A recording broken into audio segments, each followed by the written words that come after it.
Jonathan. T-minus 13 days until we're out of here. Just wanted to talk about what's going on today. I haven't been putting up any videos recently because we're in like a mad dash to get a bunch of stuff done. But we've basically come to the part where I have one more thing left to fix on the house, and the inspector's on his way out. I got every system in the RV working except for the furnace, and I spent too many hours yesterday working on the furnace trying to get it up. But the bottom line is that the furnace has a lot of problems with vibration, like the motor needs to be replaced, and I didn't even want to hook it up to the gas line to check that. But man, they're super expensive parts for them. Like altogether, a brand new unit's like $500, but the parts for them are like $150 each. So we'll see what happens there. But I'm not going to do any more work on that because it is Southern California or Central California that we're in, and we can run the electric heater, and we'll just have to make sure that the furnace is fixed before we go north. But everything else worked. The hot water heater, the propane system for the refrigerator, everything else is working. And I got almost all the headliner in this weekend with the help of Lewis, so thank you, Lewis. Today, what we're going to do is we're going to finish the last little bit on the RV that we're willing to do here. Because now that I have 13 days left, I have really no more time to spend messing with the RV. But it's the only other thing that happened was I broke the top of the sewer tank, which isn't a huge loss since we got the new toilet, which is a composting toilet, and we don't have to fill the sewer with anything. But I would like to try to fix that when we get down to Palmdale, so that I can use the sewer tank to equalize and carry even more gray water. But let's go in and see where we're at real quick.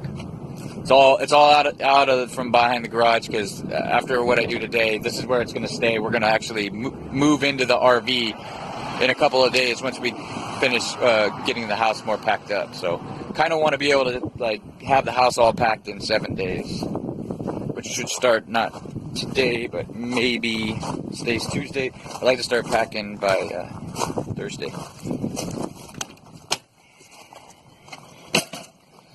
Okay, so Stephanie started bringing in stuff because we have to paint. This is our last opportunity to paint.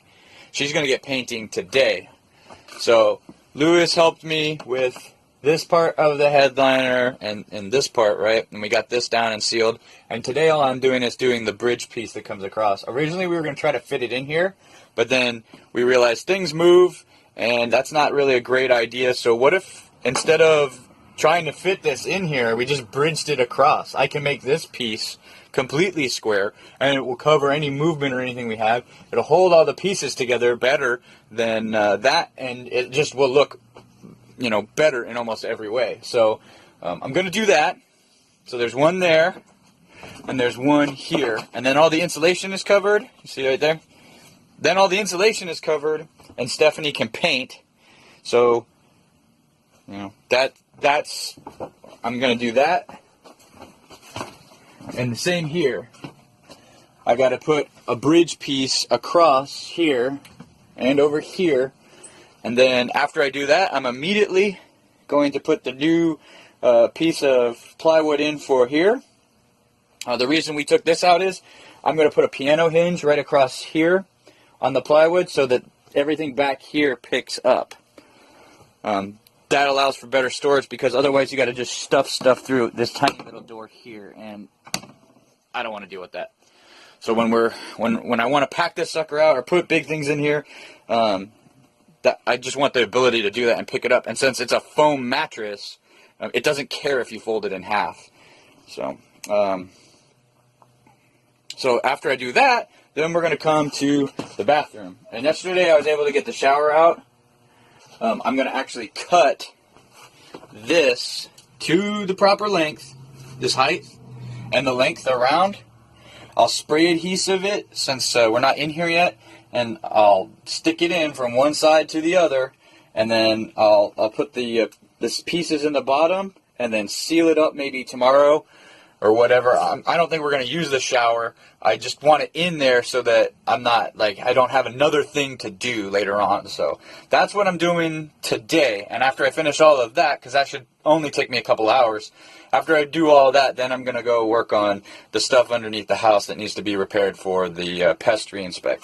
But other than that, like I said, I got everything working. I got the stove on and fired. I got the hot water heater on and running, and I left it on long enough to produce hot water and check all of the faucets. Then I got the propane system for the refrigerator going. It took a little while to light, but everything interior works except for the furnace. I wish I had been less frustrated, because I probably would have taken a couple small videos and put them together, but let's just say that the motor is unbalanced and the fans are pushing also against the fan shroud, and so it rattles around and makes way too much noise, and there's no real good system to secure it to the floor. So I told my dad when we get down there that we're going to make a skid plate. We're going to mount the whole thing like that. We'll bend the sheet metal so that nothing touches. We'll replace the motor if we have to. We'll do all that so that that part of the furnace works, and the board works, the electrical lockout on it works. I never heard the igniter fire, but that might be because there's a small pressure switch that's waiting for propane pressure, or perhaps the coils have to actually open up before the igniter is engaged, and I don't think the coils were igniting, because I think that the coils are not completely self-driving. I think they rely on the 11 psi of gas pressure that you're supposed to help open them up. But I don't know.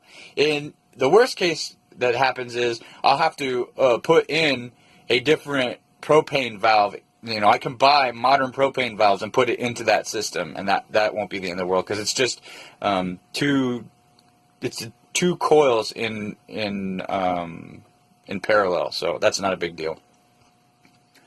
So that's what we are at today, for those that were wondering, and I'm sorry that the videos tapered off, but for the last 4 or 5 days, but we really got to be moving. So Stephanie's doing an amazing job. She's like selling all of our stuff, so that's great. Someone's coming to look at the dining room table that I built today, and they're going to give us probably $400 for it, which is $100 less than what we paid for the chairs and the table, but whatever. So the only thing that I'm really nervous about right now is the time frame, and will I have time to start the Mustang, or am I just going to have to push it in with the tractor? I really don't want to push it in with the tractor, but if I have to, that's what I'll do. So anyway, that's where we're at, and that's what we're doing, so I will talk to you later. Bye.